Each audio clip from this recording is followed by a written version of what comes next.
Films in Focus with David Sterritt is underwritten by The Movie House, your destination for first-run Hollywood and independent movies, and a digital portal to the Met Opera, National Theatre Live, and special events worldwide in Millerton, New York, and on the web, themoviehouse.net. David Sterritt is the editor-in-chief for the Quarterly Review of Film and Video, contributing writer at Cineast, film professor at the Maryland Institute College of Art, and Robin Hood Radio's steadfast, faithful, very own critic. We appreciate him. He joins us weekly, the films Searching for Mr. Rugoff, John and the Hole, and The Swarm.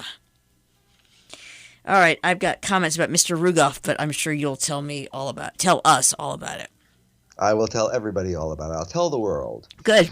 Our first film today, we'll start off talking about this documentary, and then we'll start to go into much stranger territory with our next two films. But Searching for Mr. Rugoff is a documentary about a guy whose name was Donald S. Rugoff. And to people who are really into movies, that will be perhaps a familiar name, because way back, around the 70s and 80s, he ran a group of movie theaters in New York City. That's how he got his sort of got into the movie business. He was a movie theater owner, and then eventually he got into movie distribution. A lot of people don't realize this, but distribution is hugely important in the whole realm of cinema.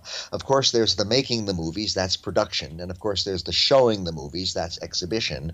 But there's also getting the movies from the people who make them to the people who show them, and that's distribution. And it's hugely important, because if your movie doesn't get distributed, you're not going to be able to be seen by anybody. So anyway, Donald S. Rugoff started off as owning a bunch of movie theaters in New York, and then moved into distribution. And he was really, really, really influential in both areas. In the exhibition area, he took meticulous care of his theaters. They would have special displays set up for, themed to whatever the movie was about.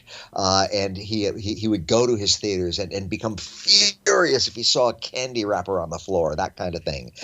Really was very meticulous and took great care of them, and they were beautifully designed and beautifully maintained. As a distributor, he was far more important, because that's where his influence went all across the United States. He was really interested in distributing what are now called art films. Well, I guess they were called that too. Movies often from overseas, movies that didn't necessarily have huge audiences waiting for them, that didn't have, gigantic publicity campaigns from the big Hollywood studios behind them, but that he felt were worthwhile. And he would put those in his theaters, and it would launch them, it would get them really well known, and it really just had a huge influence.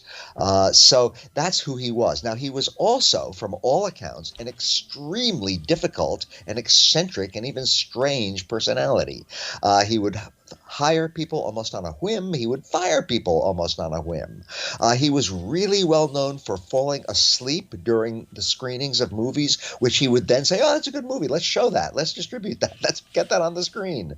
That kind of thing. And that turned out to be apparently a result of medications he was taking for a condition that he had. And he had a complicated life and a very, very, very complicated personality.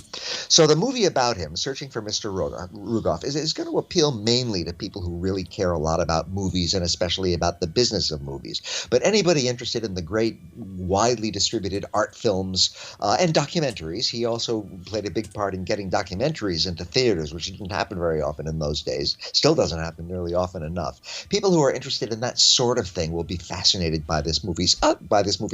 Other people, I think, will just have a good time learning about this eccentric guy and his very eccentric personality. Now, the movie was made, and this is full disclosure, by a friend of mine, a guy named Ira Deutschman, who also teaches at Columbia University, where I used to teach, and who has himself been very much in movie distribution and movie marketing over the years. And he's a real expert in these areas. And he started his career basically as a low-level employee for Donald S. Rugoff, and then worked up the chain and became an extremely important figure in the movie world himself. But he started off working for Rugoff, and he was startled to discover at one point in recent recent years that Rugoff sort of died in obscurity. He lost his company in what was basically, I guess, a hostile takeover bid, and ended up moving to Martha's Vineyard off the coast of Massachusetts, and died basically in obscurity, running a little film society in an old building that had been a church before he came along. And so Ira Deutschman decided to find out what the real story was. And the movie alternates between Ira talking to all sorts of people who were involved with Rugoff. There's a lot of people I know in this movie, a lot of people involved in the New York movie world in various ways. And also Ira himself appears on camera sharing his own memories. It alternates between that sort of thing and a lot of movie clips as well. And Ira's trip to Martha's Vineyard off the coast of Massachusetts to see if he can find out what eventually happened to Rugoff, see if he can even find Rugoff's grave, which has sort of been lost in obscurity. Nobody seems to know where it is, and Ira has to do research about that. It's a very lively movie. I found it a very interesting movie. Again, people who care about the movies, and especially about the movies over the past few decades, will be just fascinated by the film. And I think for anybody, it's just a very entertaining movie, a very likable movie about an eccentric character with an eccentric personality who had a lot of influence on what movies got shown and what movies got talked about back in the 20th century, especially in the area of art films and, the movies that are not the big Hollywood studio tentpoles, that kind of thing. So it's a very interesting movie full of little gems of information about the distribution of films and the showing of films. And I just had a really good time watching it, quite apart from the fact that it involves some people I know. So I really do recommend searching for Mr. Rugoff. It's well worth searching out. Now we get into the really strange stuff of today's program, because got a couple of what are basically horror movies here. They are very different from each other, and I think that they're both pretty good. But that's where we are again. And I seem to always be saying this, Jill. I know you're not really into horror movies, but this week we got one we got to talk about. But this has been just a really fertile couple of years for horror movies. A lot of people are making them. And again, I don't think it's because of the pandemic, because it takes a long time to get movies in the pipeline and actually made and on the screen. So a lot of these movies were being made before the pandemic really hit. But maybe it does say something about the atmosphere of the times we live in. In any case, these are both interesting horror movies. And the first one has what I nominate for perhaps the least catchy title of this year so far, John and the Hole. That's H-O-L-E. And it is, in fact, about a boy named John, and it is about a sort of a hole. This movie was directed by Pascual Sisto. It's an American movie, although Sisto was born in Spain. This is his first feature film, and it is about a boy named John who's around 12 years old. And this is not going to be a spoiler, because it's what happens in the very early part of the movie. He is walking in the wood. We first find out that his family is probably a very typical modern family. He's got a mother and a father and a couple of siblings, and they sit around the dinner table or the breakfast table, and they don't really talk to each other, and they're all looking at their screens. And we get the idea that this is perhaps a typical family, but perhaps not a really, really happy and contented family. They're just sort of going through the motions. John, one day, early in the film, is sort of walking around in the woods, and he comes upon, it's not really a hole, it's a bunker. It's like a big concrete basement that somebody was building for some structure, and then they ran out of money and they never finished the structure. So you have this great big concrete, basically, hole in the ground. And John is captivated by this. That is, he thinks it's very interesting. There's this hole here. Now, we already know that he's a slightly unusual kid, and then he does something that's really unusual. And again, this is very early in the film.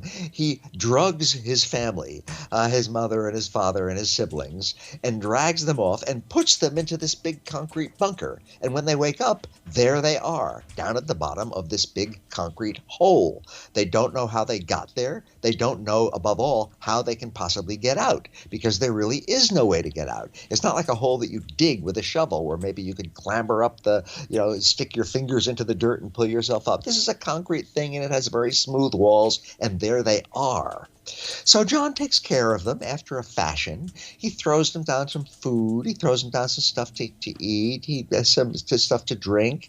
He throws them down a little bit of blanket every once in a while because it gets cold down there. But mainly, they just have to stay in there, pleading with him to please let them out. And that's what the movie's about. As I said, this is a horror film. So it's a horror film with a very unconventional story. I've seen other movies that sort of go in this sort of general direction, but none quite like this. Now, I was wondering if this movie was maybe too bizarre for it to ever sort of enter the mainstream at all. And maybe I'd be the only, I like horror movies, and maybe I'd be the only person who thought this was interesting. But you know, John and the Hole has gotten really, really good reviews from most of the critics who have written about it or talked about it, including a lot of really smart critics, a lot of very mainstream critics. So it really is a mainstream film. You know, despite its peculiarities and its great darkness, I certainly won't tell you how it comes out. The acting is really good. First of all, John, played by Charlie Shotwell. What a terrific performance. He plays a disturbed, strange, odd kid who's also sort of likable in a strange sort of way. Then the best known person probably in the movie is Michael C. Hall.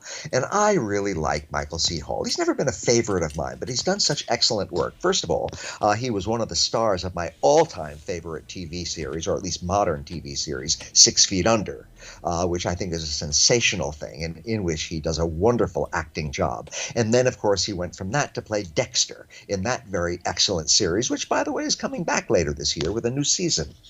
So Michael C. Hall of 6 Feet Under and Dexter and other places. He showed up briefly in The Crown, for example, done a lot of TV work. He's really good as the father of this family. And the other members of the family played by Tessa Farmiga and Jennifer Ailey. And, well, there's a lot of good people in the movie, most of them in secondary roles. Charlie Shotwell and the family members have the big parts.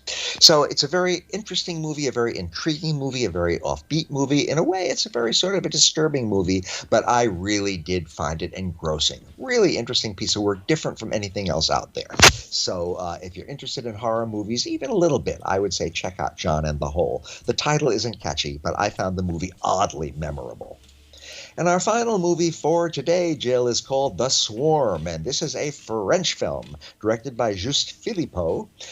The French title is La Nuée, and it is in fact about a swarm, and the swarm is of locusts. Yes, sir, but this is not a biblical film. This is a very modern film, and the central character is a woman named Virginie, played by a Comédie Française actress, Suliane Brahmi, and she is a single mother, and she is eking out a living. Well, not eking out, but she is, living it's a pretty hard job that she has, running basically a locust farm. She breeds locusts that are then going to be made into various kinds of food and meal and stuff like that. It's not necessarily for people who don't want to think of themselves as eating locusts, but locusts really do have a lot of uses in modern agriculture and so forth, and that's what she does. She breeds locusts, and for some reason the locusts just aren't keeping up their end of the bargain these days. She has them in these big enclosures outside, and they just haven't been thriving. They haven't been doing really well. Then she makes, again, this is not a spoiler, it's very early in the movie, she makes an unexpected discovery that they like blood. Yes, I mentioned this is a horror movie. So the next thing you know, she's getting a hold of blood, mostly out of her own arm, stuff like that, to feed the locusts. And they really like the locusts, and they really start to thrive, and they really start to do well. So she is doing this. She is raising her locusts. She is trying to keep the farm going. She is feeding them now with somewhat her own blood, and at the same time looking after her 2 kids, who are fairly young and have themselves their own sort of interesting relationship with each other and their own sort of complicated relationship with her. There is also a young man named Karim, played by Sofiane Kamas, an excellent performance, who comes by and helps her out and is her good friend. And she's trying to keep a secret from Karim, just exactly what's going on here. She doesn't want the world to know that she started feeding the locusts with her blood. And he's a little bit puzzled by some of the things that he encounters. But anyway, things go on from there. The movie turns out to have as much to do with the relationships among the 3 family members, that is Virginie and her 2 kids, and their friend Karim, as it does with the locusts themselves. But the locusts are always pretty much at the center of the story. And as you can well imagine, some pretty strange things happen along the way with these locusts, who are now perhaps thriving all too much and requiring more and more blood to be filled. This is an old sort of horror movie trope. I mean, I guess that the great golden age, if there ever was one, of sort of animal horror movies was maybe, or sort of monster animal horror movies, started maybe back in the 1950s, when there were movies like Tarantula, about a giant spider, and Them, about giant ants, which were usually caused by atomic radiation back in the early days of the atomic age and all the paranoia about that, or scientific experiments of some kind gone horribly wrong. And there's just been so many movies about so many different kinds of animals who become villains. There was even a movie in the early 70s with Ray Milland called Frogs, where somehow frogs were the monsters and they were going to kill you. Anyway, The Swarm kind of is a modern iteration of that sort of creature feature, you might call it. But it's different from those. And again, the swarm itself is really that. It is a swarm. So it's not individualized monsters that we're dealing with here. It's more like sort of a monster movie about insects turned into almost a sort of a zombie in a movie in a way, because the insects have no personalities. They just want to come at you and get you after a while. But there's a lot of them, and that's what it's about. So The Swarm is a good horror movie. I wouldn't call it a great one, but it's very well done. Again, reviews for it have been very good, and I rather enjoyed watching it. In its own creepy crawly way, it's pretty entertaining horror. And so that is my somewhat horrific, somewhat documentary story this week, Jill. All I can say is thank you very much. David Sterritt, Films in Focus. The films Searching for Mr. Rugoff, John in the Hole, and The Swarm.